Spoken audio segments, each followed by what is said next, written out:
தேவ ஜனமே, victory gospel search விடுதலையின் சுவிசேஷ சபை வழியாய் உங்களுக்கு கிருபையும் சமாதானமும் உண்டாவதாக. இன்று தேவன் உங்களுக்கு தரும் ஆவிக்குரிய வார்த்தை என்ன அப்படின்னா, சங்கீதம் 144 சங்கீதம் 1 என் கைகளை போருக்கும் என் விரல்களை யுத்தத்திற்கும் படிப்பிக்கிற என் கண்மலையாகிய கர்த்தருக்கு ஸ்தோத்திரம். நம்ம எப்படி கேட்கணுமா, நம்மளோட ஜெபம் எப்படி இருக்கணும் பாருங்க.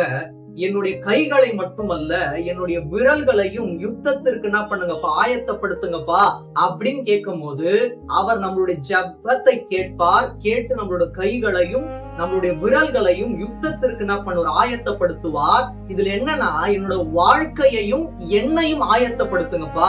அவ்வாறு ஆயத்தப்படுத்தும் போது என்ன பிரச்சனைகள் வந்தாலும், அது காயங்கள் ஆனாலும், எனக்கே நீங்கள் வெற்றியை தர வல்லவராய் இருக்கிறேன்னு சொல்ற ஒரு நம்பிக்கை நமக்கு இருக்கணும்.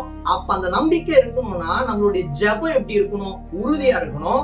2 விஷயத்தை கேட்கணும், கைகளையும் விரல்களையும், வாழ்க்கையையும் எண்ணையும், இரண்டையும் நீங்கள் பலப்படுத்தும் போது பிசாசே வந்தாலும் தேவன் எனக்கு வெற்றியை தருவார் அப்படின்ற நம்பிக்கை எனக்கு இருக்கும்.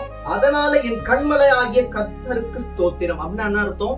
இரண்டையும், நான் கேட்ட இரண்டையும் எனக்கு தந்த, ஆயத்தப்படுத்தி தந்த என் தேவனுக்கு ஸ்தோத்திரம் அப்படின்னு நாம் சொல்லுகிற காலம் மிக விரைவில் வரப்போகிறது. தேவன் தாமே உங்கள் யாவரையும் ஆசீர்வதிப்பாராக. ஆமென்.